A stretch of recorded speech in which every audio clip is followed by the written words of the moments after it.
Hey kids, you trying to get into Segment City? Well, you really shouldn't, because Segment City is a mature podcast, and listener discretion is advised. I'm just trying to look at... I know I'm in an alleyway. I know how I look, but I got some fireworks for you kids. I got snakes and I got sparklers. That's all I got. Oh, don't give me that.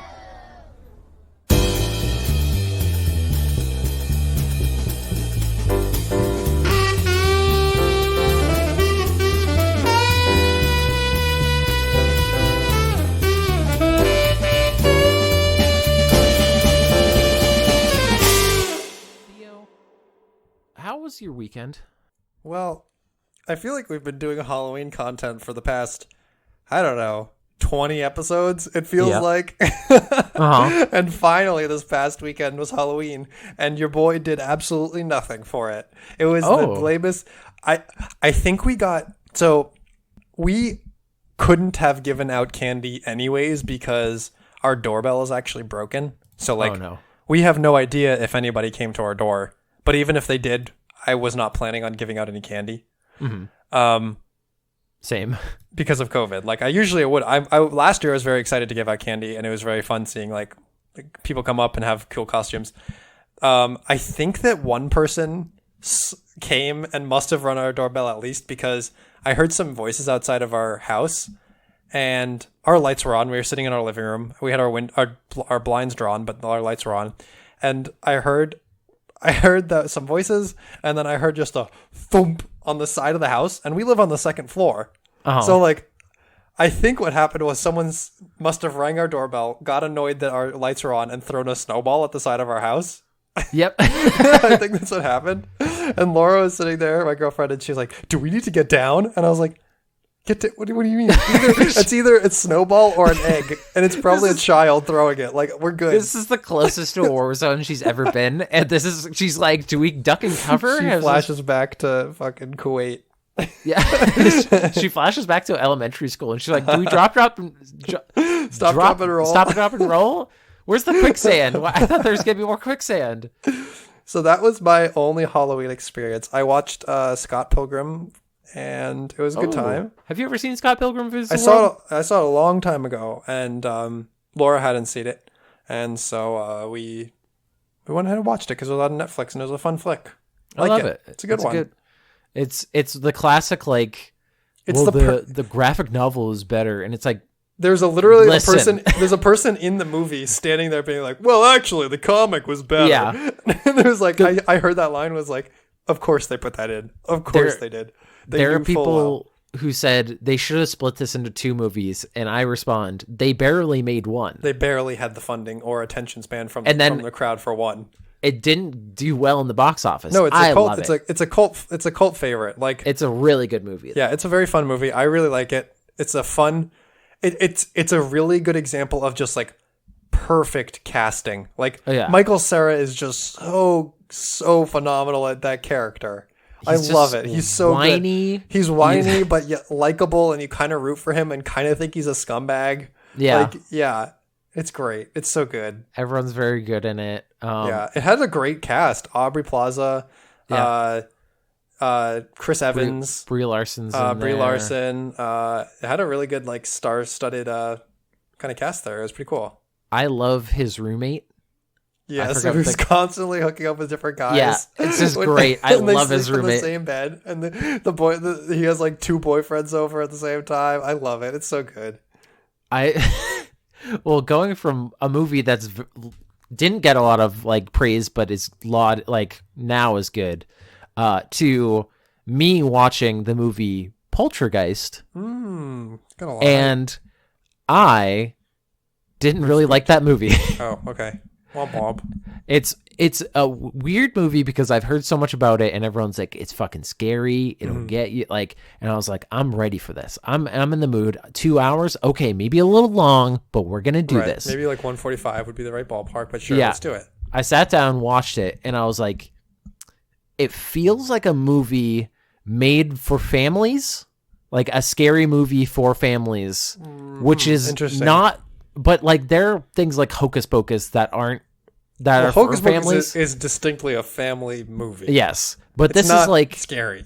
but this is weird because I thought it was going to be at least a little bit more grounded. And then at one point, like that cartoon, like electric wave goes over a pole and a person is blasted away like it's a cartoon. And I went, what the fuck is this? Like, is this from the 80s? What is happening? Yeah, it was like 82 or something. And it's by Toby Hooper, who did Texas Chainsaw Massacre. So I was like, I'm ready for some gritty shit. And quite frankly, there was a few times that I was like, okay, this is pretty gritty. Like there's a famous scene where this character falls into like a unfinished pool thing where it's all mud and stuff. And then like corpses come out and apparently they're real bodies. That's like a fun, not very fun fact. And there's like how did they get real bodies? What? Because even back in the 80s, you could just fucking like just get bodies, like whatever. What? Yeah.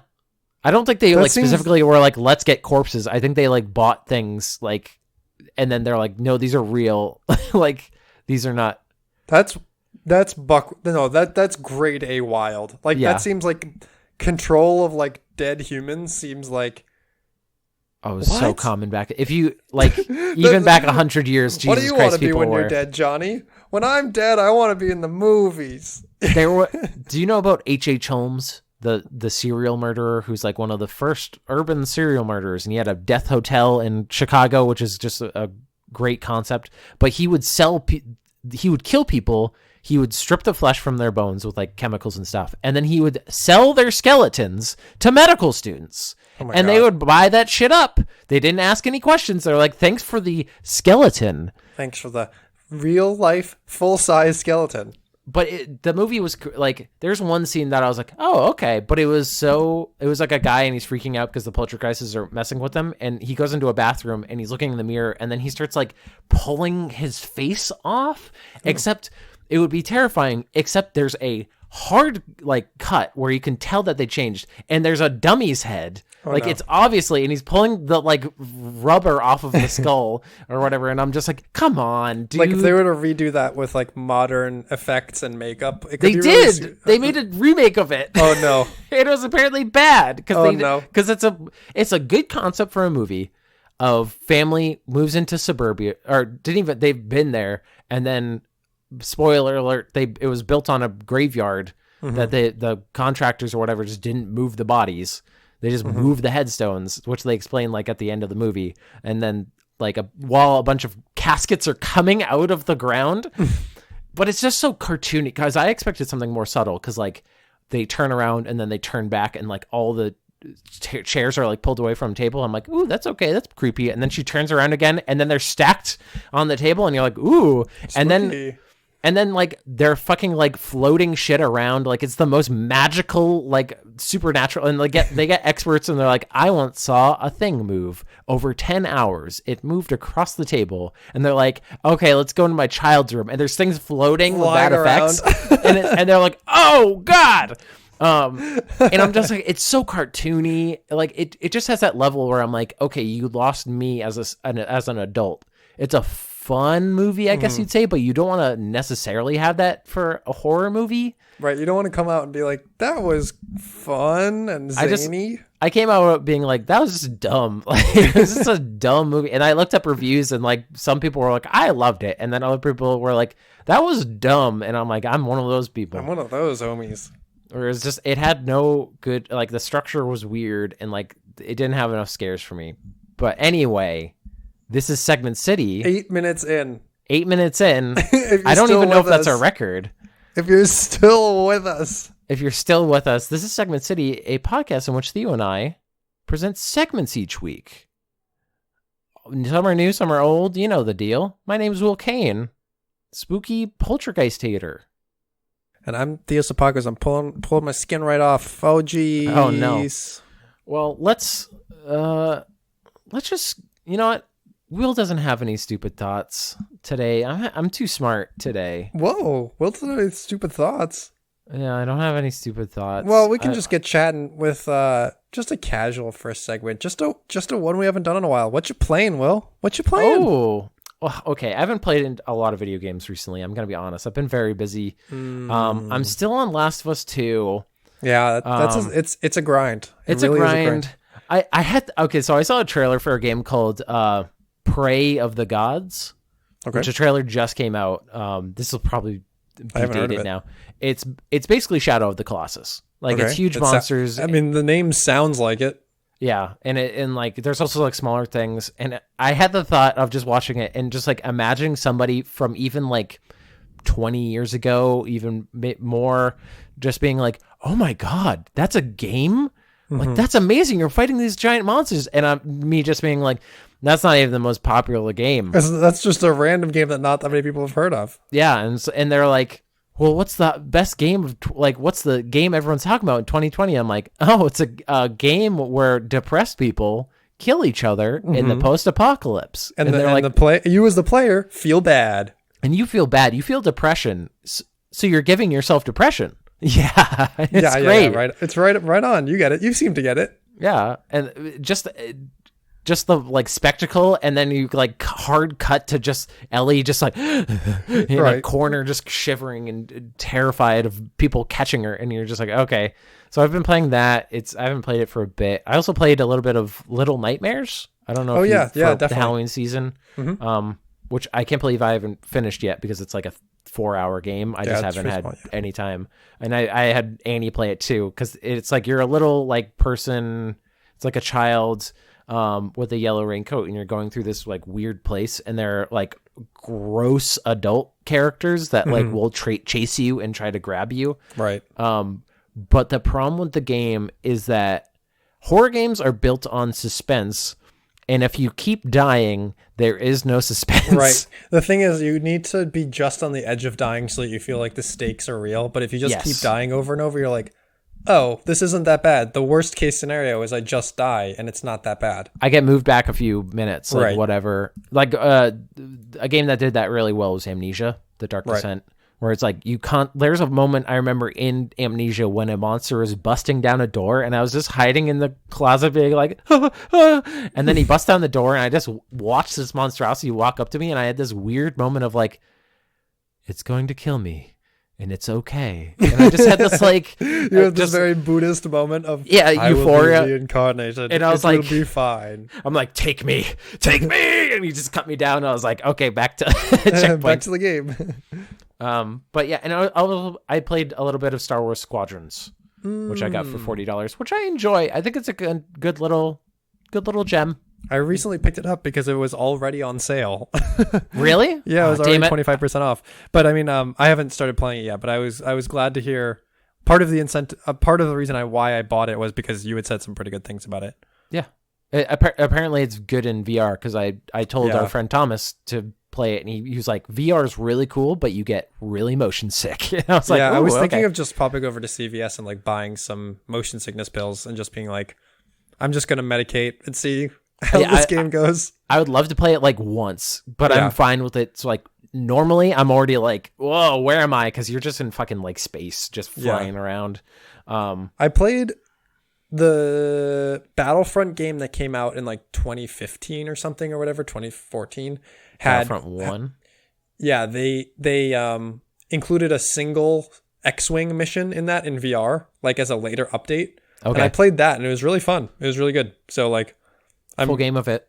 Yeah, they must have seen enough positive reception around that mission to be like, oh, this has potential to be, a full game. Yeah. Yeah. So I'm looking forward to playing that at some point. VR, I really just wish VR was easier. That's my main gripe with, especially as a glasses wearer, like having to fucking put in contact lenses anytime I want to play VR sucks. Like there's like, you could just put the headset over your glasses, but it's not squished. It's not comfortable, and the experience is actually worse because you're like, you notice your glasses more when you're in VR. Mm-hmm. So it sucks. I wish there was a solution for it, but there doesn't feel like there is as of yet. Yeah. Yeah.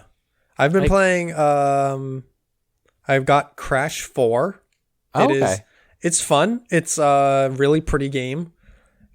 Admittedly, I have never played a Crash game before. This is my first one, so diving straight in. It doesn't feel like I'm missing a whole lot of context. I'm like, yep, those guys look evil. They're evil. I get it. The mask gives you invincibility, and you're collecting these fruits because video games, because you want the fruits. it just seemed like such a video game to me. It Yeah. was like Ratchet and Clank, the one that came out recently, where I was like, this is just a good, it's a solid experience. Yeah. It's not going to like blow your socks off. You're not going to be like, whoa, you're going to be like, yeah, this is a good game that you platform. I mean, that is a good comparison. The Ratchet and Clank game that I think came out in 2015 or 2016. I like Ratchet and Clank more, that universe. I think the sci-fi is more fun. I think Ratchet and Clank are both... I think Crash is sort of a weird character. Like, he doesn't speak. He just freaks out. Like, his whole thing is, like, dancing and, like, running around. I think Ratchet and Clank are more fun characters, so I'm actually really excited for the new one for PS5 because it looks quite awesome. Is it a hot take to say that Crash Bandicoot is the weakest mascot for a thing? We might have to do another segment at some point to like rank mascots. I mean, at least ones that are still relevant, right? Like, Gex isn't exactly lighting anybody's world on fire, but he also isn't relevant. Croc isn't relevant. Spyro is fine. I think I'd take Crash over Spyro, maybe. Yeah, Spyro has at least talks. I haven't played any Spyro games either, but it's like Crash just feels like they just kept on throwing individual things in, and they're like, let's see what sticks. Just whatever, just fucking do it. I don't know why so many people love I mean, it's nostalgia, right? Like that's the reason why people love it. But you're right, when you look at it for its components, you're like, yeah, this seems very designed to be a mascot for kids almost. You're like, I see the product testing in the works. Like I feel the A/B testing. I can imagine the like concept art that they had to go through. They're like, does he need a shirt? Right, exactly. We got to give him pants. Like, we'll give him cool jorts. Like, that'll be fine. And his like big signature shoes. dance and stuff like that. I don't know. So anyways, the game is really fun. It has a lot of really fun mechanics. So I've been working my way through that. I also picked up Cook Serve Delicious 2, which is like this You told me about that. Yeah, it's like this mindless cooking game that it's stressful to play, but it's stressful in a way that entirely occupies your brain that you forget all of your other stresses. So you're like, yes, I've picked up this new stress, but I've forgotten all of my other stresses, and therefore it is a net win for my brain. Yeah, okay. Sometimes you need that. You need other stress to like just shove everything out of the way. It's a game where like I want to be able to like watch a TV show while I play it, but I can't focus on anything else but that game while I play it because it fully occupies my attention. I don't know if I could play it then. Yeah. Those are two different categories for me. There are games that you play while watching like TV, and then there's like, I'm going to sit down and play this game. Absolutely. Yeah. So it's a weird one for me. What else have I been playing? I played I'm trying to get my feet wet again into Apex because season 7 is coming out, and I watched the trailer for season 7 and it was like, I don't recognize any of these things. I don't know what's going on. There's cars. There's like a new map. Wait, what? There's cars? Yeah, they added like a vehicle or something to season 7. What the fuck? Yeah, so I watched the trailer and was like, I don't know what's going on. So I played some just to be like, all right, when the new season does drop, I want to at least like remember the buttons. Oh, I'd totally play that with you because they're adding a new character that actually looks really cool. The like Gravity Lady. And they finally did crossplay. So now I was playing some of that with some PC folks, and it's super smooth. So yeah, sweet. We can hop on that. And then I was also playing some of the Warzone limited time events for Halloween. The zombie one. Yeah, that one was really fun. I super enjoyed the zombie one. Mm-hmm. I really didn't mind when I died. I was like, oh, I get to be a zombie now. This is fun. Like, yeah. Yeah. It did a really good job of being like, oh, death is actually like not necessarily bad. Now I just get to like be a zombie, and if I come back, then I get to have my guns again, which is super awesome. Me and my friend were playing, and we got a win, and had this really cool moment in the final ring where we were in a parking lot and we were back to back, both like mowing down zombies, and like this guy parachutes in, and I'm like, that's the last guy, and I like light him up, and I was like, yeah. It was super cool. Imagine being in a zombie apocalypse and just seeing another dude and being like, kill him first. Kill him now. Yeah. So it was it delivered on. I was like, this is a really fun limited time mode, and I'm sad that it's gone now because, I mean, I don't think that mode can't be like nicely slotted into any other time of year besides like they can't be like Christmas time zombies. Yeah. I kind of wish that they like did that for all year round, but yeah, I hope that they bring it back. So we'll see. I think games need to introduce more, like, even when you're dead or failed, that you can still do fun stuff. Like Among Us does that really well with the ghosts can still do tasks of like, I haven't played a lot of Among Us, but I really like watching other people because I don't have 9 friends hanging around that I can just call up. So I just like, I'm like, when I did play and died, I found it weirdly relaxing to just go through and do the mini games. Now there's no stakes. I could just learn the mini games, roll around the map, watch other people. Like I can follow the person who murdered me and see if they're up to anything. Yeah, it's a lot. Like that's a game that I wish I played more. I don't know if it's on the downturn. I think it is on the downturn. I think when this episode has comes replaced out, it in terms of what people are playing now. Which I don't know much about, but if people like it. I watched some of my friends play it last night. It's super janky.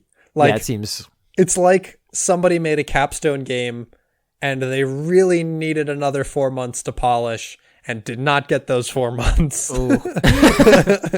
They just fucking threw it out there like, go. I think that's part of the charm of it is that it's like clearly not a polished game.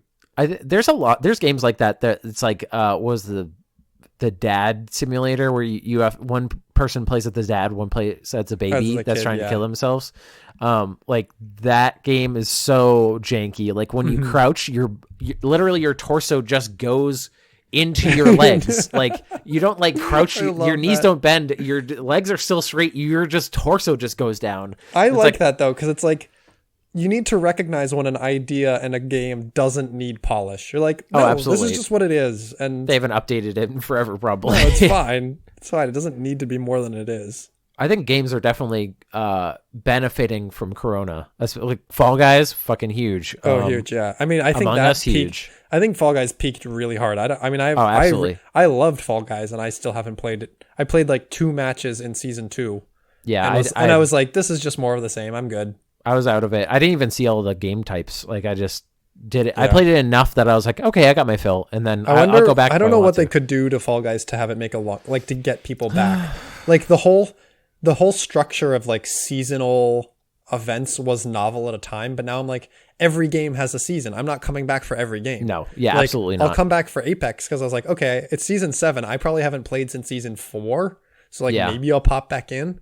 But not every game can get me to come back with different seasons. I don't even follow the seasons. Like Fortnite, right. Holy shit, Fortnite! Yeah, what season are 1 zillion? Like it's a totally different game. They added like biplanes and stuff. It's like I remember when there's no vehicles.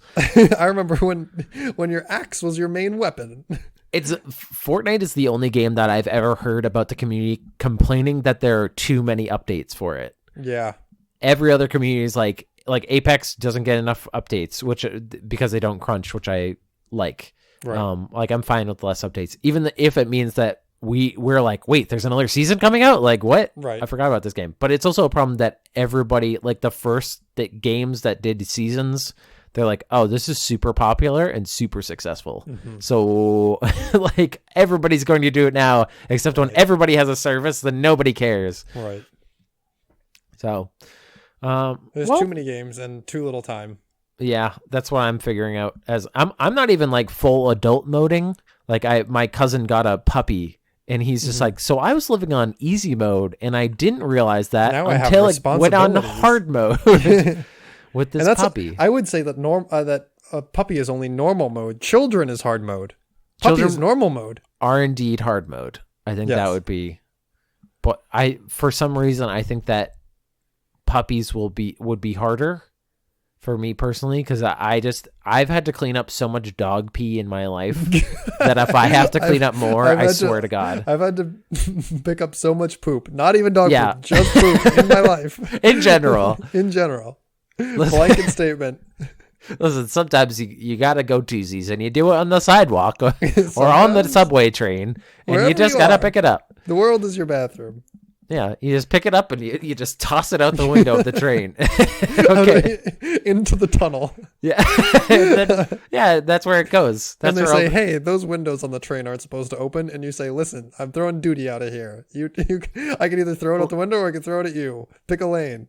Listen, the sewer is close by, I think. We're both underground, so I just take out the middleman of the toilet. I'm getting it closer to the pipes. What are you doing? I'm using less water. Some call me a hero for saving the planet. Some call me a hero, and that's me. I call me a hero. Nobody else. So, Theo, thank you for that wonderful segment. But now, let's go. That was some fun, but let's get professional. Oh, we're getting professional. Let's do this. Now, this is going to be a weird segment. I don't even know what to... I'm going to call this professional advice, I guess. Career guides. Okay, all right. Career guides. I'm going to be honest. This segment might just peak with the title of the thing that I'm going to tell you. That's completely fair. Sometimes I design a whole segment around just getting the title. Just the title. Just the title, you know? I was sent this a long time ago, but I want to share it. It's been sitting in my, waiting to do. Title of this step-by-step career guide is Become a Licensed Pyrotechnician. Now, Theo, all right. Yeah. I'm here for it. I want that license. I've been training. I've been studying. I've been hitting the books. I'm trying to get this degree or certification or membership ID, whatever it is. I want it. Now, I just want to also point out some things about this. They have a sidebar that is perfect school search, which immediately sets off so many things for me. Where I'm like, do you go to school for this? What is the thing? And it has more than one. It has popular schools, and all of them are criminal justice, fire and emergency management, fire science, all these fire based. Yeah. Isn't that just chemistry or physics? I don't know. Okay, so let's just get pyrotechnicians, for people who don't know, also known as pyrotechnic operators, transport and shoot professional grade display fireworks. Read on to find about training, licensure, and experience requirements for this career. I shall. Thank you very much. Get expert help comparing college programs. Speak with an independent college advisor today. Who? How do I find? How do I? So you're telling me? So you're introducing to me not to one, but to two new career paths here. One, the first one, obvious, is the pyrotechnician. But career number 2 is professional career advisor for prospecting pyrotechnicians. You're telling me that there are 2 careers that I did not know existed. Yeah, exactly. Is it a career that you have to know people to get into the business? I think it's not about what you know, kid. It's about who you know. It seems like something you could just learn in your backyard, though. But apparently, there's more to it. That's a good question. Who's in your backyard? Who are you knowing? Well, there are career requirements. Education required, professional training program. That's it. Experience working on 3 to 6 licensed fireworks display before licensure. So wait, you're telling me that my career path was elementary school, middle school, high school, college, and in between there several internships, getting progressively more experience to eventually apply for a position. But an alternative career path would have just been certification, end of list. Yeah, and then you do 3 to 6 licensed fireworks displays after licensure, before that could have licensure. been it. How did I not realize this is a much easier path to employment? Here's the thing. Here's the training. 1-day sessions, written exam included. That's it. That's fucking it. And then salary. I know salary's on everybody's line. Variable. Pay can be hourly or based on specific performances. So if you do a really shit fireworks display, we're gonna have to hit Glassdoor for these stats and figures on what I should be expecting. It's gonna range, so it's gonna be $5 to $10,000 per thing. So here's a question that they ask us at the top: should I become a licensed pyrotechnician? The answer is, of course, yes. Of course, we've already decided the answer is yes. Pyrotechnicians work with and shoot display fireworks, and they must be licensed in many states. These professionals must complete training, experience, and these licenses need to be reviewed. So why I said I think this peaks with the title is because they take it so seriously. This is so by the book. This is an actual how-to. It's literally from a website called study.com. So It's like from study.com. Boy, what are you doing? You have to study for your pyrotechnician exam. What are you doing on our website? So there's only 3 sections. There's 4. There's the talk to an advisor. There's should I become a licensed pyrotechnician, which it doesn't even say why. It just goes over the same thing, which in the career requirements of like you'll have to do a certification. It's like, okay, I can't just do this like whenever. And then steps to becoming a licensed pyrotechnician. Step 1, complete training. Thanks. Cool. Okay, so far this can be applied to literally any job ever. Complete training. Which we'll just go over. Basic training may be available through professional organizations such as the Pyrotechnics Guild International. PGI. They had to add the acronym because everyone's just talking about the Pyrotechnics Guild International all the time, and it's like, oh man, we're wasting so much time. We need an acronym for this. It's way too many syllables. Come on, PGI. We got to be snappy here in our industry. There's so few people nationally that they had to go international to get a full guild going. The third guy was in Canada. Yeah. Courses teach prospective technicians how to safely handle, store, and transport fireworks. They also teach students how to remove malfunctioning fireworks, such as duds and misfires. Courses generally take 1 day to complete and include classroom lectures and demonstrations. So you see, class, this one's a fucking dud. This and you one just has toss a fuse it in the lake. which you must light with a match. This one does not have a fuse, and that's how you know you cannot light it. How do you, on this test, how do you know it's a dud? Here we have live fireworks. One of these is not a dud and may kill you. Go ahead. Go for it. Courses are available through colleges and universities as well. Which what? colleges? That's what I want to know. I'm majoring in fireworks. Like, whoa. These may also be 1 day sessions that cover such topics as safety, hand firing techniques, and wiring methods. What? I really like the idea of a college offering this because you have to still complete all of the core requirements. Like you have to do like an English course, you have to do like an arts course, and then you have one course that is your whole degree, which is fireworks, and then you're good. I have a minor in fireworks. My major is business. I'm a very good businessman. They're going to be wowed by this fireworks My presentations are always the bomb. Well, the training may be offered through a school's theater or drama department. And have pyrotechnic special effects for film and stage productions. By the way, we totally went over hand firing techniques in the last...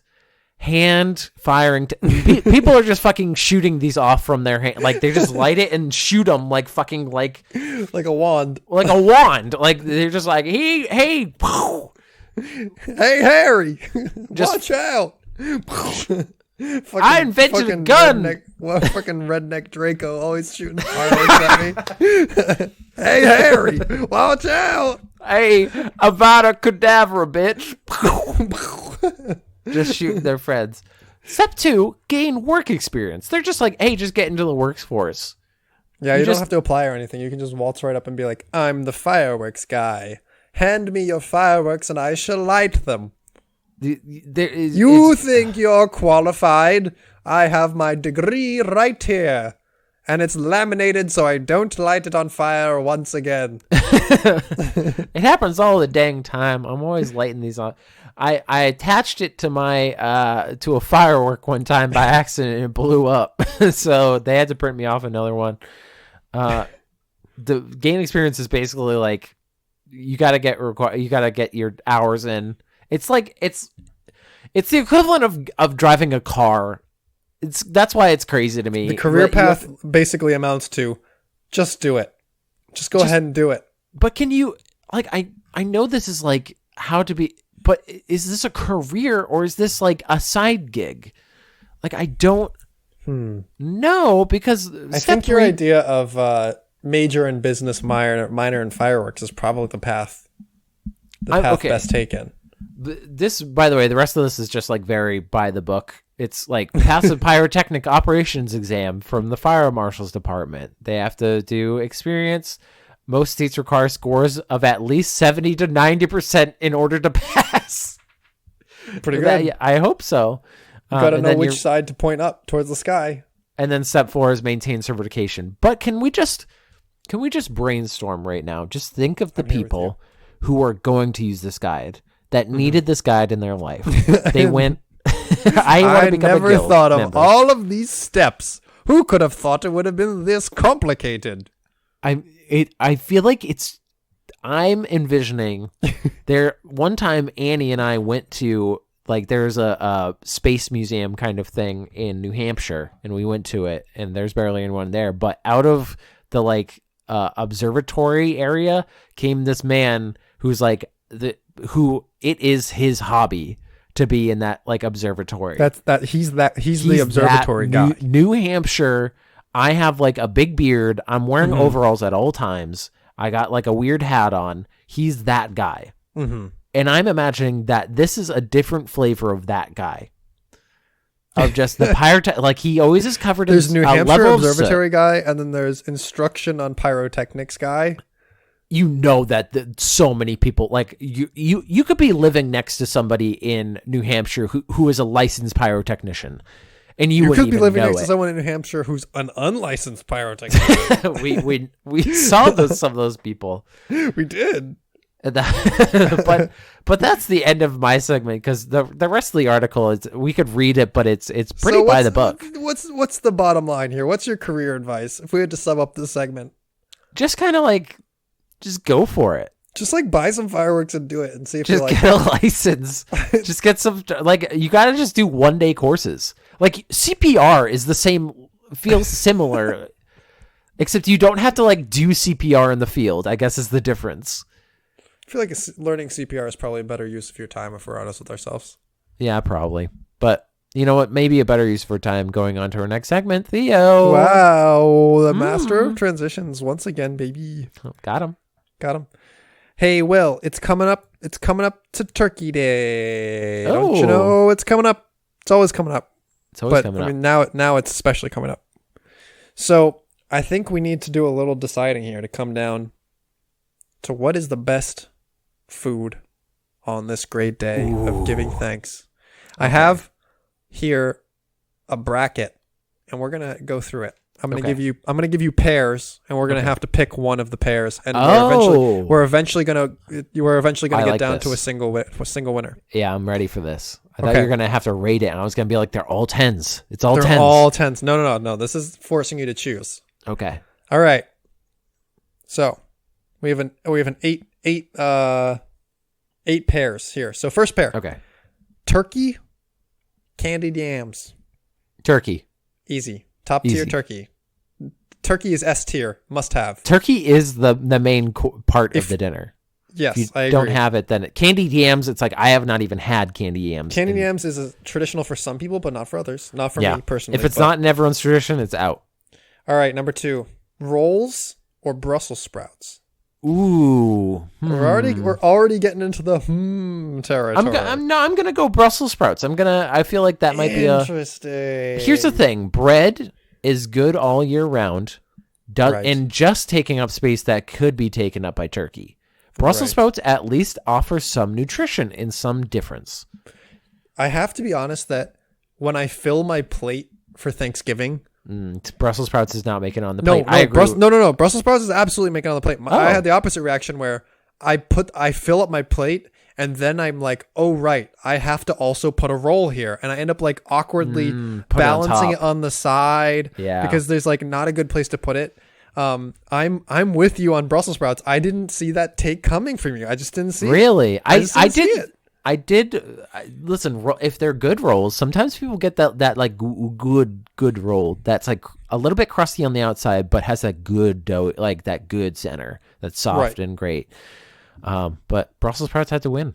Brussels sprouts had to win. I don't think it's gonna make the next bracket, but yeah, we'll see. All right, next one: stuffing and green bean casserole. Stuffing. Yeah, 100%. Stuffing. Green bean casserole is a good competitor. I do like green bean casserole. The thing is, stuffing is it's on the rise for me. It might be one of my top side dishes. Yeah, I think it's the top. I think it's at minimum A tier for me. personally. That's true. Yeah. Yeah, definitely. All right, next one. Gravy or sweet potato casserole? Ooh, I'm gonna go with gravy because it goes on everything. Gravy is the great uniter. You know, Yes, it's the one that goes with everything. You're not gonna put the other one on everything. The fact that gravy is just a flavor enhancer of everything. All right, next one. We've been in agreement here. We haven't had any major disagreements here. Pumpkin pie or cornbread? Ooh, I'm gonna go with cornbread. Ooh, no! You're gonna go. I called it. I shouldn't have jinxed it. Yeah, My boy, pumpkin pie is S tier. I S have plus not. tier. I have not had a pumpkin pie in years and years and years, so I am biased. my If God. it's just not a thing that I can't have. believe you. It's just I not a can't thing I believe it. have. But you have cornbread? Yeah, you have cornbread all the time. Pumpkin pie is so specific. I will give you. I think that's a tough one because I personally don't, but I can see why people. Also, it is such a cornbread Thanksgiving. Cornbread is such a thing you can have at other times of the year, whereas pumpkin pie feels very Thanksgiving-y to me. I think we could give it to pumpkin pie because you're more vehement. I have cornbread wins for me only because I've had it and I like cornbread. Yeah. Like pumpkin pie, I can't even remember the Really? last time. I'm so shocked. I like pumpkin pie so much that I literally had to Google what other kinds of pie there are on Thanksgiving because I ignore them so hard. Yeah, pecan. There's some other pies. Like pecan and maybe apple. Yeah, apple pie is pretty great. I would rank apple pie pretty good. All right, we're going pumpkin, but you're giving that to me. That's one you're giving to me. I'm giving it to you. Oh, okay. So we've got apple pie in the next one versus cranberry sauce, specifically the canned variety, because canned variety and homemade both made it onto this list separately. Okay, wait, they're separate? Canned and homemade are two separate items on this list. So this one is specifically the canned. I would have put those against each other personally. They might make it. They might make it to the next round. Here's the thing. Canned, I like canned a little bit more. I've had homemade. I'm a more homemade guy. I've just had canned so much, and it's just so fun to see it still in the can shape. Like when somebody is so fucking lazy that you got to chop it up. I love cranberry sauce, and it's so Thanksgiving. But if we're talking just pure, what's better in a vacuum? We're talking no. We're not talking in a vacuum though. We're talking about Thanksgiving. This is the Thanksgiving bracket. Ooh. They're just in two different categories. One's a main course time, one's a dessert time. Yeah, it's true. You don't have to necessarily choose between them. I'm gonna go with cranberry. You're gonna go with canned cran. Yeah, I'm gonna go with canned cran. I'm doing that which one would I want right now? I'm also of the mind here where I think apple pie is again one of those things. It's an other time of the year kind of food. Apple pie is a very summery thing. You have it 4th of July. You have it other occasions. But October, I feel like cranberry sauce only really gets 1, maybe 2 if you're a Christmas cranberry sauce kind of person. Yeah. It's times a year to shine, Yeah, I'll give it to it. All right, we're going cranberry sauce. Next one is mashed potatoes or roasted carrots. Oh, mashed potatoes. Mashed potatoes S tier. Yeah, move. That's that was a hard one, but it was also not that hard. Yeah, it was not that hard. I like roasted carrots. All right, we got cranberry sauce homemade versus butternut squash. Ooh, I'm actually gonna go with butternut squash. Really? Yeah. Ooh. Butternut squash is definitely a hidden gem in the. It was one that I was underappreciated by me when I was younger. Now I go for it. Definitely. Yeah, absolutely. Because I'm building a plate in my mind. Here's I'm building the imaginary plate, and cranberry from a can is going to be on that plate. I don't need the other cranberry. The homemade cranberry is definitely my preference. Like if they're sitting right next to it, I'll reach for the homemade. But which is fair. But in a situation where I have to choose between, I mean, we've already got canned cranberry on our plate, so I would take that. I would take that as my cranberry product. So I guess we're going butternut. Yeah. All right. We're going down to round 2 here, so things are going to get a little more difficult. We got turkey and we got Brussels sprouts. Turkey. Now, turkey has to win, but it's a hard out for me because I love Brussels sprouts. I mean, that was the easiest one so far. It's not like there's really a competition, but it does break my heart to see that matchup is the problem. There's no health. we're getting rid of some of all the healthy things. All right. Get ready for our first truly one's going to be a heartbreaker. Yeah. Stuffing and gravy. One must go.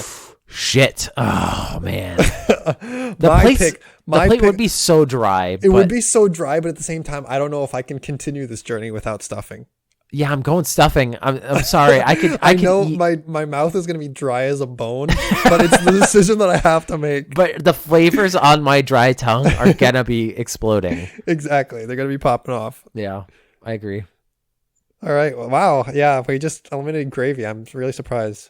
Yeah. All right, now we got canned cranberry sauce or pumpkin pie, and you know I got to stand up for my boy pumpkin pie here. I'm gonna stand up for cranberry sauce because this is really, yeah. because we eliminated the other cranberry sauce, so there's no dude. Pumpkin pie is S tier for me though. It's actually S tier. Is this your list or my list?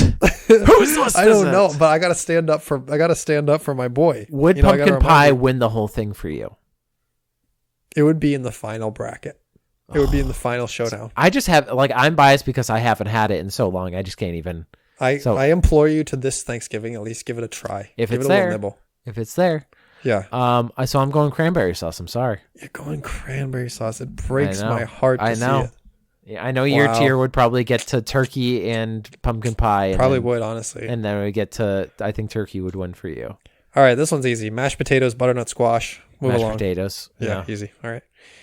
All right, next up we got stuffing versus turkey. Shit. This is a showdown.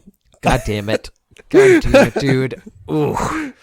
This hurts me more than it hurts the gravy one. I'm gonna go with turkey.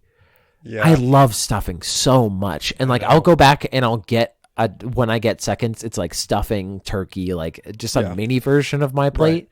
Right. And I get more stuffing, but I gotta say, turkey is just such a. I can have stuffing at other times of the year. I cannot. I don't think get turkey.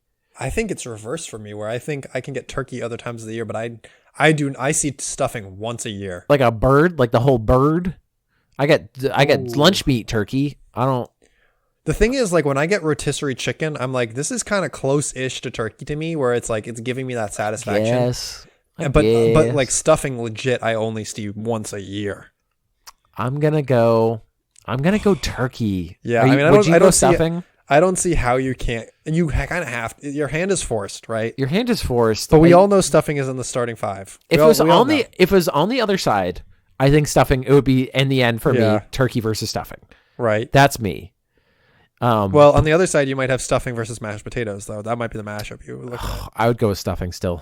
I think it's more flavorful. I think mashed potatoes is just has some flavor to it, but it is a receptacle for gravy. Yeah, it's true. You make that volcano.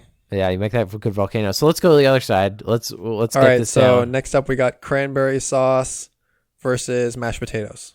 Cranberry sauce versus mashed potatoes. I'm gonna go with mashed potatoes. Okay. At least, my pumpkin pie it ultimately lost to mashed potatoes. Right? Yeah. If it made its way up the chain, I'm not that upset by that, if I'm honest. Yeah. Because, it's respectable. Mm-hmm. All right. We got stuffing. Oh, no, you already did stuffing and turkey. So now we have, the winner of that is turkey and mashed potatoes. Turkey. It's got to be turkey. Mashed potatoes, quite frankly, is not my favorite out of, I do love mashed potatoes so much. It is just such a part. But, it is a receptacle for potatoes in general.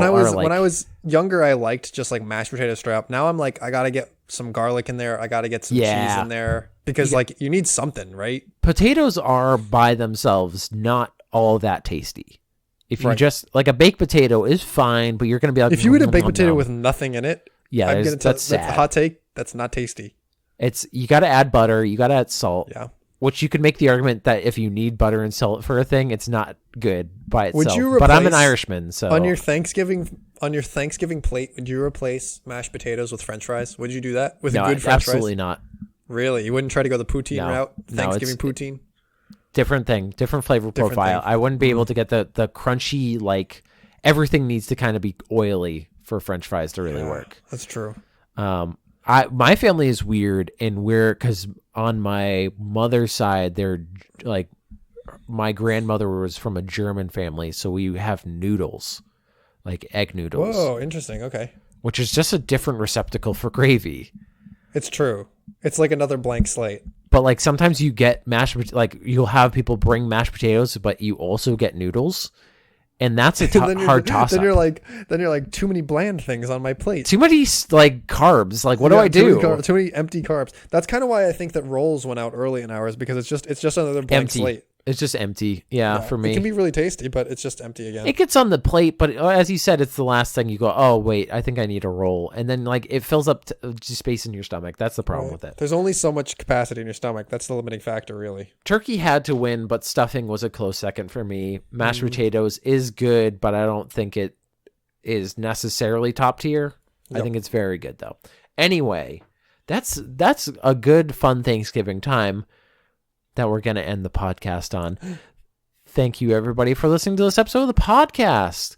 If you have segments that you'd like to send in, or you want to get in on this turkey Thanksgiving conversation, send an email to segmentcitypodcast@gmail.com. Hit up our Twitter @segmentcity or YouTube Segment City. Leave us a review or a star rating, or, we like reading those. Those are great. And it gets more visibility on us. And we have a big thank you to give. Big thank you time. Thank you to Rachel Robinson. She does our intro music. She's wonderful. She has a podcast of her own called Create Loud.